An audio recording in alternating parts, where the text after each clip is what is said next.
Welcome to the newest episode of Beyond the Fame with Jason Fraley. I'm your host, Jason Fraley, picking the brains of the top filmmakers, musicians, and artists of our time. Bill Maher brings political comedy to MGM National Harbor near Washington, D.C. this Saturday night. He called in to discuss his career from politically incorrect to real time with Bill Maher, as well as offering predictions for the 2024 presidential election, which he predicts will be Biden versus Trump Part 2. Hey, Bill Maher. Hey, thanks so much for joining us on WTOP in Washington, D.C. Pleasure, Jason. Always a pleasure to come to D.C. Yeah, it's going to be at MGM National Harbor. I guess technically over the river in Maryland, but it's right on the right. You can see DC from the venue, man. It's going to be Saturday, April 22nd, and like you said, you're going to be coming to the nation's capital at probably one of the most politically charged times in American history. I mean, the former president just got indicted for Pete's sake. So, I mean, how do you keep up? I mean, are you rewriting material like right up to the minute you get on the stage? Pretty much. That's one of the great things I love about doing stand-up still is that, you know, other people who do observational stuff, and I do some of that too. I mean, my act isn't just all political, but, you know, I have the luxury of being able to have a constantly changing flow of material. So I don't have to be sitting in a diner looking at the ketchup bottle going, what's funny about this? You know, well, or in the case of the former guy, the ketchup bottle's getting thrown against the wall. Yeah, exactly. Or, you know, just having the great luxury of letting the players in Washington change all the time and provide new material, and you know, I think people just need a release. I think they need to have somebody out there kind of expressing what they're thinking. Absolutely. I know. And we have listeners of all stripes that listen to us, of course. But let's speak to, for maybe the more liberal listeners, we'll get to the conservatives in a second. But what sort of material? I assume there's some really juicy Trump indictment or January 6th stuff in there. It's got to be. I mean, it's topic number one right now. Of course. Well, I mean, look, I thought I was going to be done with Trump, but you're never done with Trump. It's so interesting. I talk to my liberal friends about him, and the first thing they always say is, well, maybe he'll die. Like, that's a plan. First of all, he'll never die. He's a city roach. They don't die. The worse he treats himself, the stronger he gets, apparently. So I wouldn't count on that. And, you know, I don't think anyone was harder on Donald Trump. He's constantly insulting me in his rallies to this day, which I take as a badge of honor. So, look, I wanted to be done with him. I thought we did all the jokes we could do about him. But, look, he's going to be the nominee for the Republican Party next time for president. I would bet my house on it. So, and of course he could win the election again. I don't think he will fairly, but it doesn't matter with him because he doesn't abide by whether he wins or loses. This is the problem with this guy. So we're stuck with him at least for another couple of years. And as long as we're stuck with him, yes, I'm going to be making fun of him. I like that you said he will never die. Because, you know, if he ever did, he would still just double down afterward. Well, what? He wouldn't admit it. You wouldn't admit it was rigged. My death was rigged. But seriously, though, you actually believe, I guess I've seen you make that prediction on your show, too, but you believe that DeSantis, all these people just get squashed by him. You think he's the front runner? Especially now that they've indicted him for this case in New York. Yes, it just makes him into a martyr. I think it was a giant mistake to go after him for this. I mean, they could have, and they are going after him, but with other cases that are obviously much more relevant. I mean, the one in Georgia where he asked somebody to find votes, the insurrection, the basically trying to overthrow the government and a coup. I mean, they have areas to go after him in. To bring this case, which the people in this country do not do nuance. They're just going to see it the way they saw Clinton in 1998. Oh, you couldn't get him on anything else, so you went after him for the easy one. Alpha males put their penis where it shouldn't belong. Big deal. Anybody could do that. That's what it's going to look like. That's what it looks like already. People are not going to look into the small permutations of campaign finance law and bookkeeping. That's what it's going to look like to people. They just made him stronger again. They absolutely handed him the nomination with this indictment. I'm sure the biggest disappointment Trump had the other day when he was arraigned was that they didn't do a mugshot. He would have loved that mugshot. It would have been everybody's coffee cup. It would have been on T-shirts. This is their martyr. They brought him in for this. So he's definitely going to be the Republican nominee. I would again bet my house on that. And I certainly was the only one who was right way back in 2016 when I said this guy will never, ever concede an election. And that's how it happened. And it's going to happen again. Wow. And then who's he going to, who will he be going up against? I mean, is Biden going to, he hasn't officially declared again, I guess, yet. But I mean, look, everyone's talking about how Biden is too old. It's funny. This poor Joe cannot win. It's unbelievable. If you ask Democrats, like, how do you think Biden has done? Oh, he's done great. Got us out of Afghanistan, handled Ukraine well, all that great money he put toward climate change programs. Good. Okay, so should he run again? Absolutely not. I mean, how does this guy win? Look, has he done everything great? No. Do I love everything he's done? Of course not. Are there moments that make me cringe? Yeah, like when he speaks. But, basically, he's done fine. And he's brought us back to normality. And you don't have to be the most energetic guy to be the leader. Every civilization seems to have gotten this basic concept that eludes America, which is, yes, he's an elder. That's who has the wisdom, the elders. You go to the elder and you say, oh, great wise one, you have seen everything. How should we handle this? And then he gives broad strokes, and younger, more energetic people carry it out. This isn't that hard. I mean, he fell off his bike. So what? Can you imagine Trump's fat ass even on a bike? It looked like something out of a Mexican circus. So I think he's done fine. Is he anybody's first choice? No. I always say, Joe's like non-dairy creamer, Nobody's first choice, but he gets the job done. And I don't see anybody else out there who guarantees that they could beat Trump. And, when it comes down to it, people get in the voting booth. They don't vote for the guy they like. They vote against the guy they hate more. That's how America works. That's how the two-party system works. It's a crummy system, but it's our system. It's not going to change before 2024. So, Biden has beat him once. He would beat him again. Then comes the fun part where Trump doesn't concede the election. And hopefully this time he won't have more people in power. He tried it last time. He just didn't have Republicans in power who are willing to sell their country down the river. He's been busy behind the scenes trying to make that happen for the next election. So it should be fun in 2025.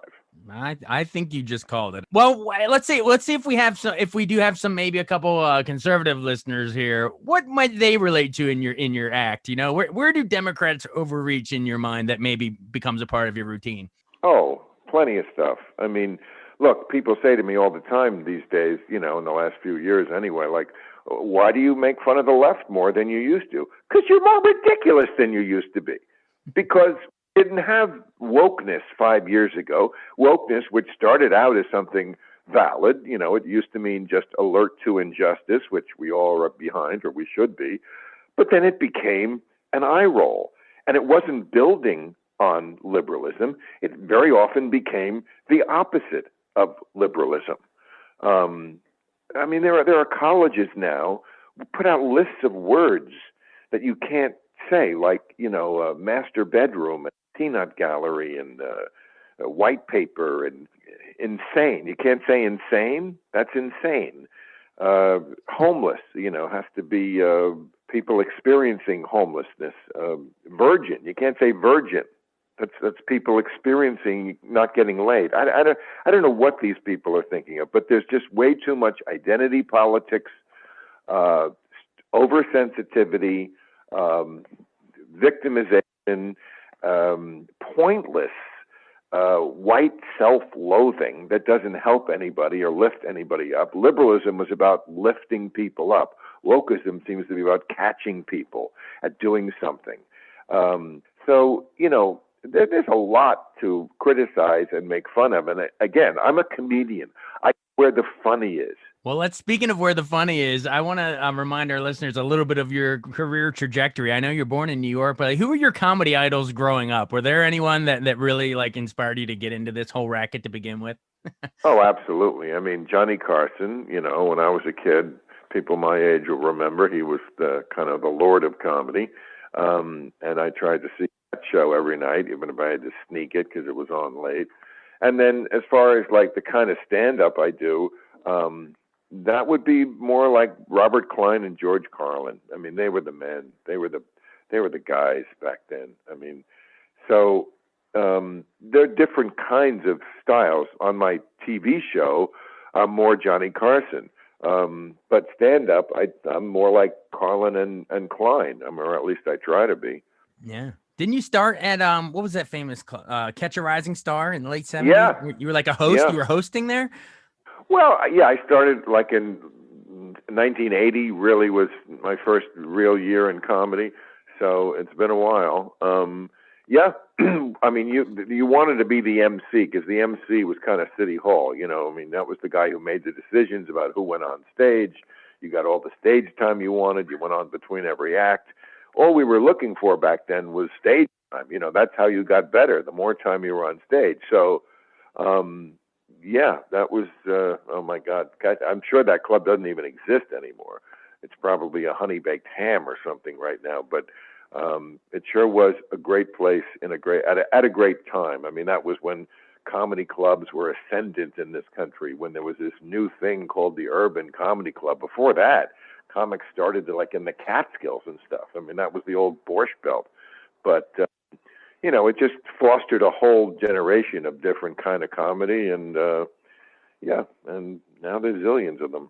Yeah, you said Carson was one of your idols growing up. What was it like to finally get to go on that show? And then, of course, Letterman and all those, but like getting to do those appearances. And were you ever called over to the couch? Like, I want to know some good Carson stories. Oh, yeah. I mean, I did like 35 Johnny Carson shows in the 80s. I mean, that was my whole life in the 80s, was like, you know, trying to get on Johnny Carson as much as I could. And I mean, luckily he liked me. I remember one time I did these Reagan jokes when Reagan was president, and Fred DeCordova, who was the producer of the show, did not like that at all, because he was the director of Bedtime for Bonzo. I'm not kidding. So the fact that I was making fun of Reagan did not sit well. I remember I got yelled at after the show, and I thought, oh, I'm definitely done on the show. I will never be back here. So all I can think of is there was only one person who could save my ass after that, and that was Johnny Carson himself. He liked me.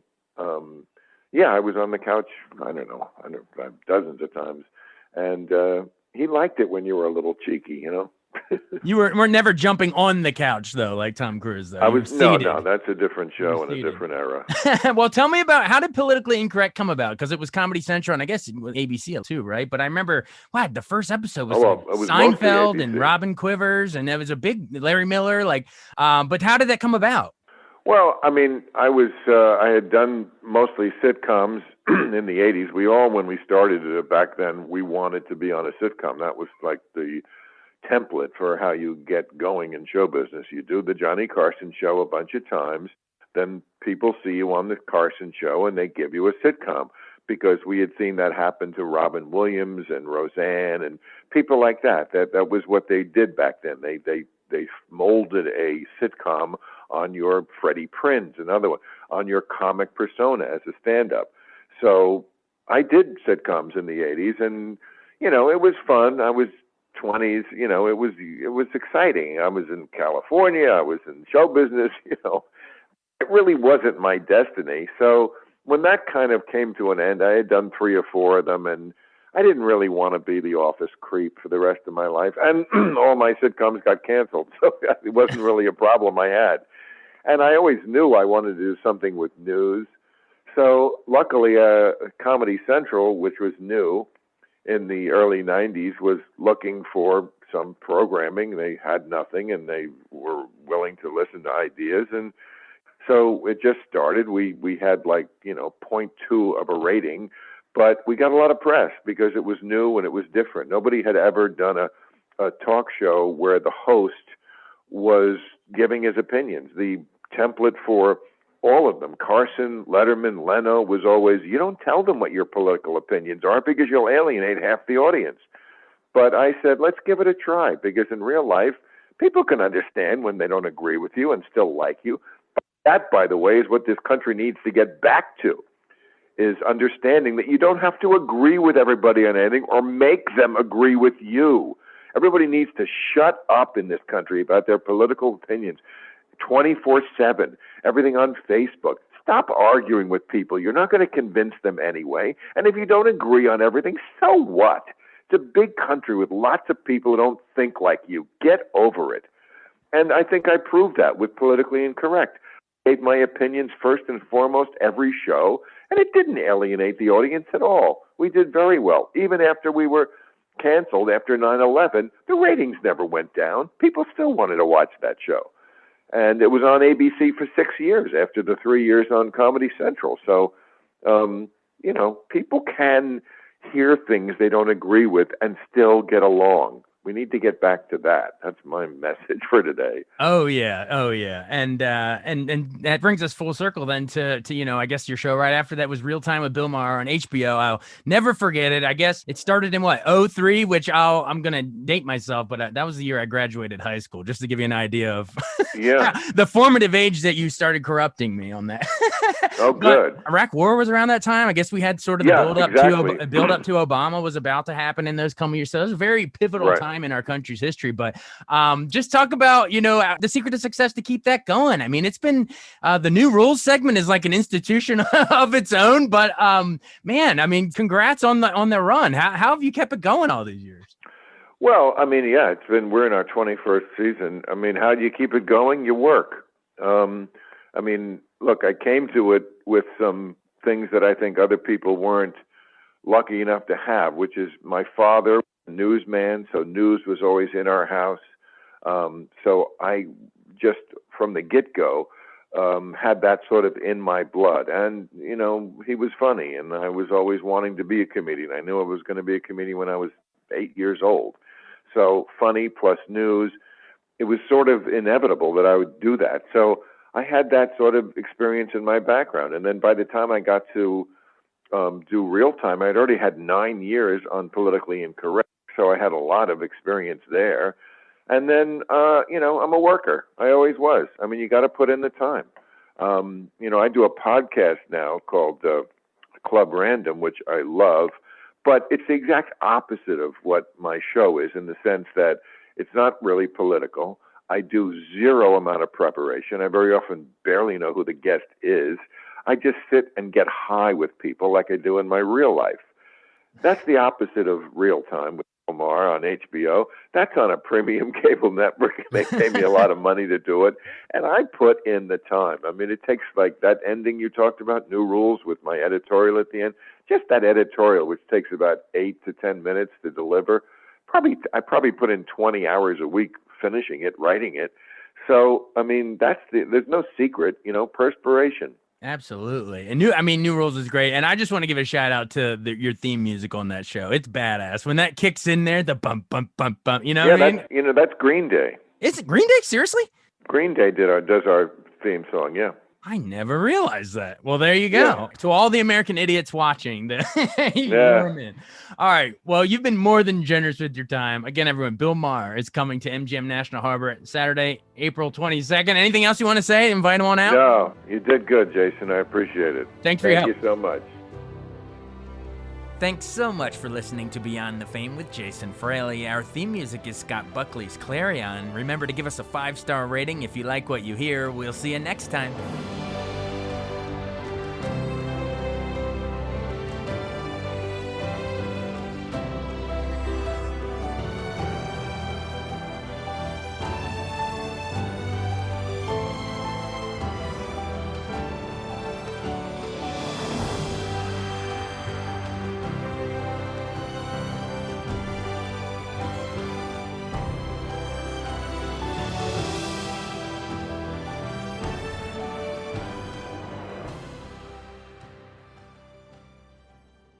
I wanted to take a second to tell you about an app I really enjoy. Living in the DC area is great, and Podcast DC gathers all of the local shows that I like all in one local app. Health, sports, local news, politics, and so much more. Podcast DC is the new local app with hundreds of DC area podcasts to choose from. I can earn exciting rewards just for listening and share the podcasts I love instantly. Available in the App Store or in Google Play, listen local with Podcast DC.